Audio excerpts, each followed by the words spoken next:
Isang magandang hapon po mga kapatids, ang mga tiga Eljor, mga kapwa ko mananampalataya. Matuloy po kami nag-iimbita sa inyo na laging sumubaybay everyday, Monday to Friday. At tulungan po sa ating spiritual na buhay. No?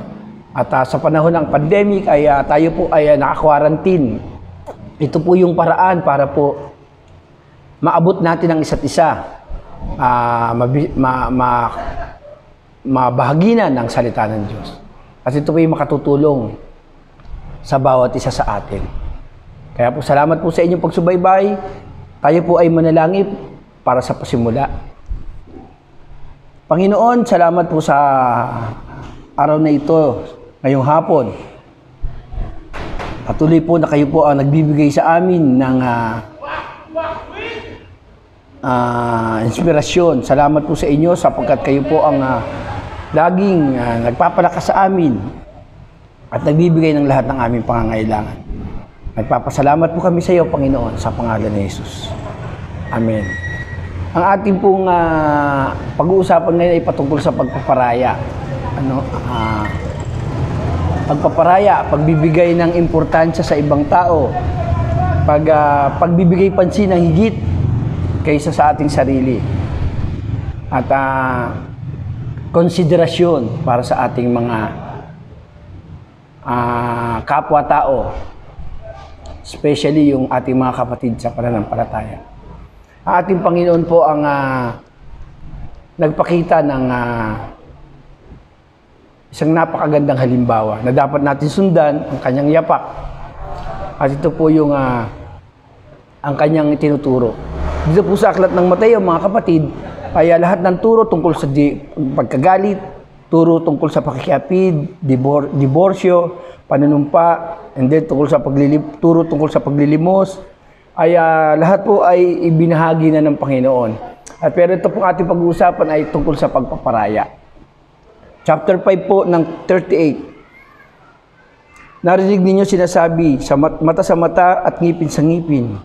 Ngunit ngayon sinasabi ko sa inyo, huwag ninyong labanan ng masamang tao. Kung may sumampal sa iyo sa kanyang pisngi, iharap mo sa kanya ang kabila. Kung ipasakdal kanino man upang makuha ang iyong baro, ibigay mo sa kanya pati ang iyong balabal.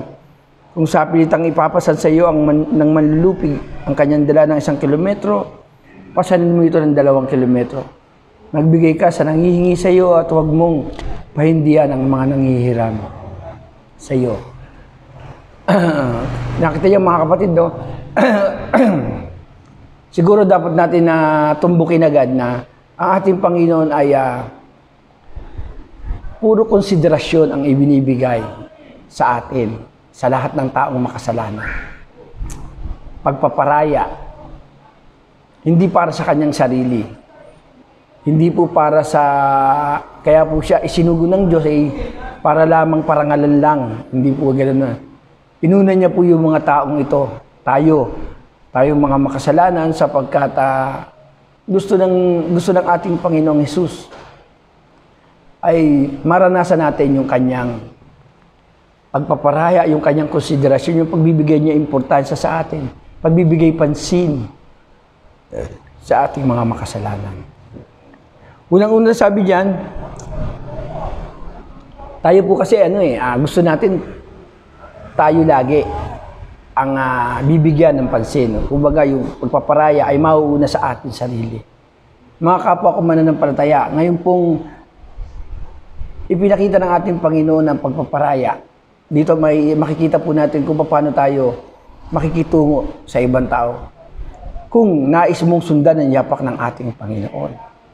Pagpaparaya, especially hindi para pansariling hangarin, kundi maipadama niya sa tao, sa atin, kung gaano kaimportansya tayong mga tao sa Kanya.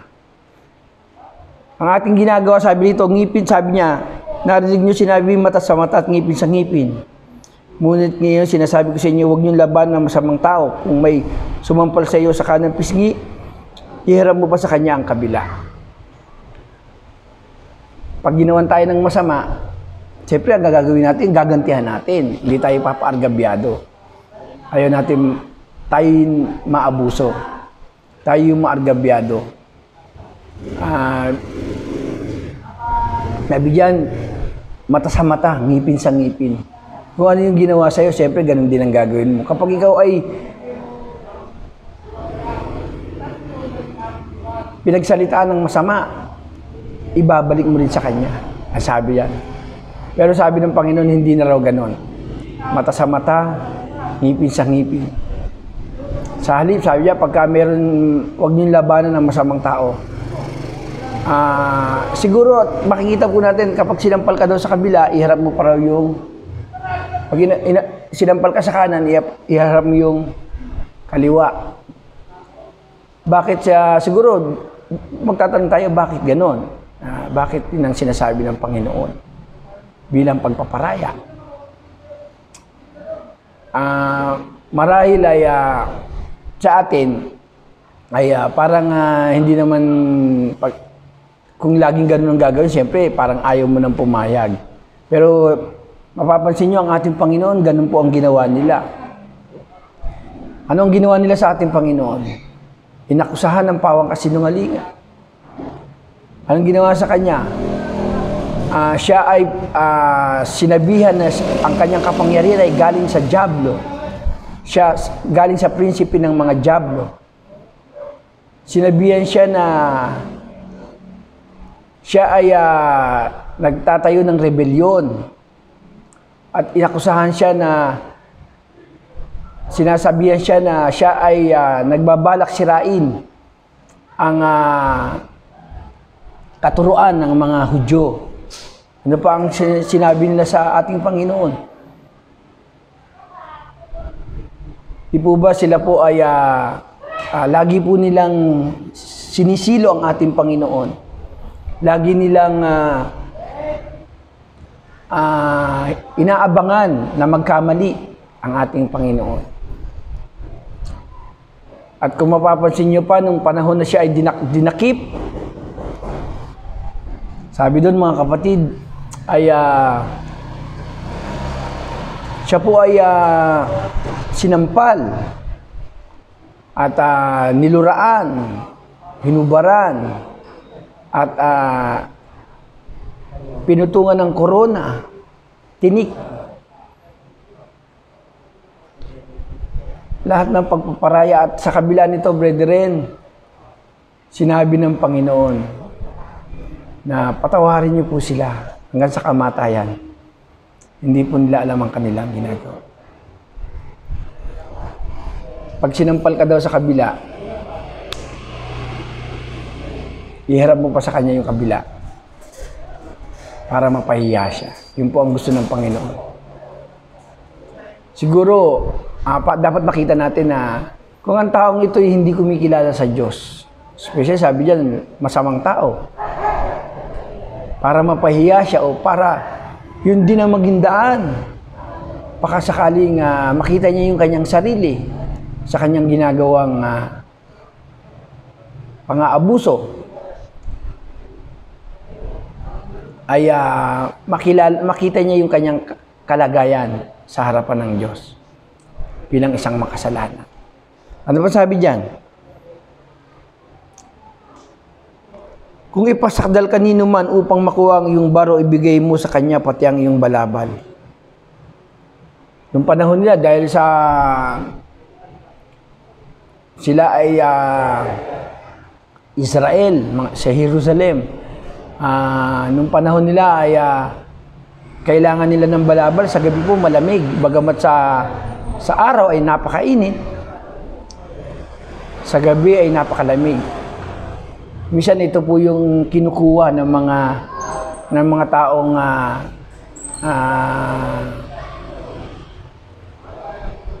gumagawa ng masama.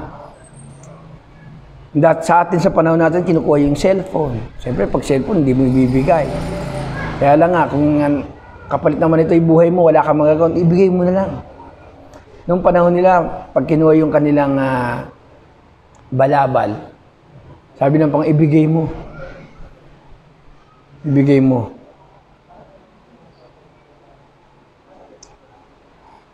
Ang sasabi diyan, kung ipasakdal ka, hindi naman upang makuha ang iyong baro, ibigay mo sa kanya pati ang iyong balabal. Ang kung gusto niyang kunin yung baro mo, yung damit mo. Siguro maaaring pag nung panahon nila, mas magandang damit, kinukuha nila yon. At yung balabal. Sabi, pagparaya ka, ibigay mo. Siguro, wag dun sa panahon nito. Ano ba madalas kinukuha ng mga hold-upper sa atin? Pera, cellphone, relos, pintas, hikaw. Kung malalagay sa alanganin ng iyong buhay, magparaya ka, ibigay mo yan. Ibigay mo na lang.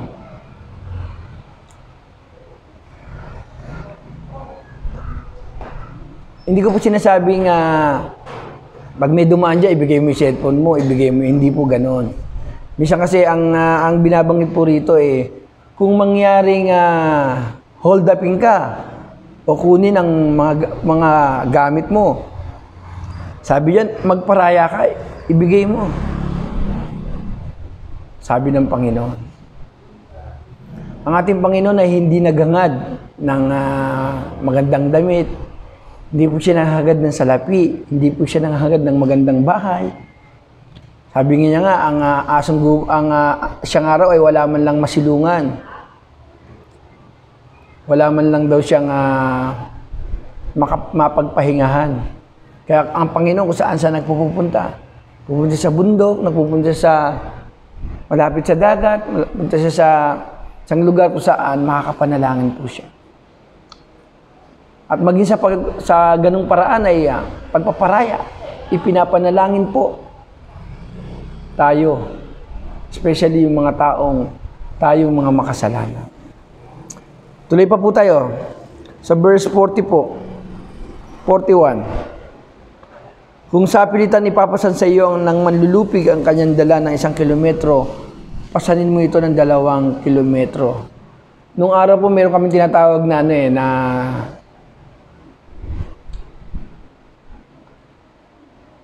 extra mile. Pagka nung kami ay mga full-timer, kapag kami ay mag-o-off na ng alas 5 at kinakailangan meron pang mga gagawin,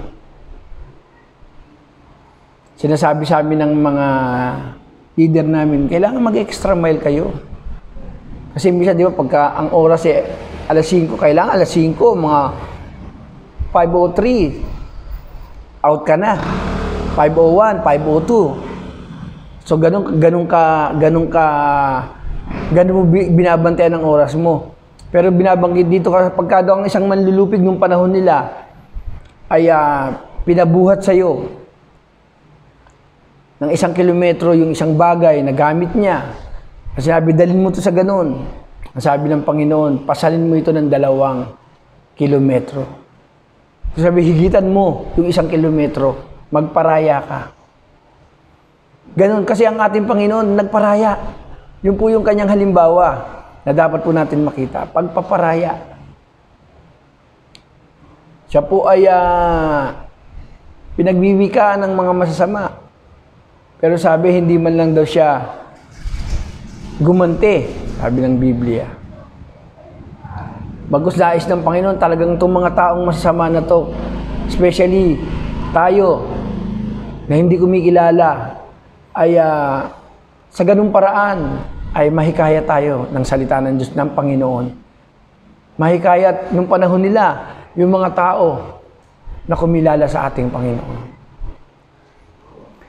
Ito pa sabi po, magbigay ka sa mga nanghihingi sa iyo at huwag mong pahindihan ang mga nanghihiram sa iyo. Ito po ang medyo sa iba parang mabigat sa kanila po ito, parang pag may nanghingi daw sa iyo, magbigay ka. Minsan sinasabi agad natin, paano naman brother kung Yung taong yan nagsusugal at nagsumisingot ng solben. Pinangiinom lang ng alak. Alam niyo, pag sinabing pagpaparaya, hindi mo na kailangan tanungin yung, ikaw ba yung umiinom? Pag sinabing pagpaparaya, pag may nanghingi daw sa'yo, bigyan mo daw, yun ang sabi. Wala tayo idadagdag, wala po tayong babawas dyan. Kung sinabi ng Panginoon na, pag may nanghingi sa'yo, bigyan mo, bigyan mo. At pag may nanghihiram sa'yo, wag mo daw pahihindian. Di ba, minsan sa atin, teka muna. Tayo mga mananampalataya, teka muna, baka mamaya. Ito hindi pa man nakakaisa manghihiram tapos hindi na ibabalik. So nakaano agad tayo na binibigyan na agad natin ng boundary. Pag ito hindi nagbayad, humiram sa akin, hindi nagbayad, hindi na makakaulit to. So yung ganun agad ang pamantayan natin, ganun agad ang ating laman ng ating isipan. Pero ang tinuturo ng Biblia ay pagpaparaya. Ang Panginoon kasi ang nagpakita ng halimbawa na dapat natin tularan. Ilang beses na nga ako niyang lagi na lang akong lamang Lagi na lang akong mas malaki yung binibigay ko kaysa lagi na lang akong argabyado Pagpaparaya ang sinasabi ng Biblia. Sa ganitong paraan, kung yung tao na yun ay mahilig mang abuso, baka yun ang maging daan para mahikayat mo siya sa Panginoon. Kasi si Lord, ganun ang ginawa ng Panginoon, kaya marami siyang nahikayat. Marami din naman nahikayat ang Panginoon. Bagamat sinasabi ng Biblia, maraming hindi sumampalataya, marami din naman nahikayat ang Panginoon sapagkat na-captured sila dahil nakaka-capture tayo pag may isang magandang babae. Pero ito, ang pinakita ng Panginoon yung kagandahan ng kanyang pag-uugali. Isang napakagandang halimbawang ipinakita ng Panginoon. Binihag tayo ng napakagandang halimbawang ipinakita ng Panginoon. Binihag po tayo niyan, tayong mga mananampalataya. Yan ang nakita natin sa napakagandang halimbawang ginawa ng ating Panginoon. Kaya ngayon, si Lord nagsasabi sa atin, kung nagparaya siya, tayo din ay magparaya sa iba. Sabi, pag may nanghihingi sa iyo, wag mo daw pahindian. Pag may nanghihiram sa iyo, pag may nanghihingi, ikaw daw ay magbigay. Pag may nanghihiram, wag mo daw pahindian. Meron sa Bible, magkaibigan, na dahil sila ay magkaibigan, yung isa ay naman natutulog na at napakasarap ng kanyang tulog. At yung kanyang kaibigan ay nangailangan, tumawag sa kanya. Ginising siya sa kasarapan ng tulog. Pero ang sabi doon, yung lalaki daw ay hindi niya mapahindian yung kanyang kaibigan o kakilala. Pinagbuksan niya ng pinto. Pwede rin, ito kasi yung chance natin na makagawa tayo ng kabutihan sa iba. Minsan kailangan mag-shine po yung ating yung ating mabubuting gawa. Minsan kasi kinakahon po natin yung ating yung pagsunod natin sa Panginoon. Tayo pong lahat ay guilty po sa ganyan. Pero ngayon po, iba na po. Kung noon, sabi nga, mata sa mata, ngipin sa ngipin. Hindi na raw po ganoon. Kung ano yung ipinakita ng Panginoon, yun po ang dapat po nating sundan. Kung ano po yung sinasabi ng kanyang salita, ito po yung ating lalakaran. Ito po yung ating magiging basihan. Kaya po marami pong salamat sa inyong pakikinig. Muli po, nagpapasalamat po ako sa inyong laging pagsubaybay sa ating Grace Everyday dito sa El Jortondo. Tayo po yung manalangin at mag-comment. Huwag niyo pong kalimutan, mag-comment po kayo. At patuloy niyo pong subaybayan ang bawat isang nagbibigay ng mensahe. sa araw-araw. Tayo po manalangin. Salamat po, Panginoon. Inyo pong patuloy na ipadama sa amin. Hindi nyo lamang ipinakita, kundi ipinadama nyo sa amin ang napakagandang halimbawa nyo, Panginoon. Ang kabutihan, ang pag-ibig, ang katapatan nyo. Patuloy nyo po itong ipadama sa lahat ng mananampalataya at sa, especially Lord, yung kung may nanonood na hindi mananampalataya. Mga kaibigan, mga kakilala po ng aming mga kapatiran, pagpalain po ang mga taong ito. At hipuin mo po sila, Panginoon. Nawa ito po yung maging upang makakilala sila sa inyo. At buksan mo po ang kanilang puso at isipan. Maraming salamat po, Panginoon, sa pangalan ni Jesus. Amen.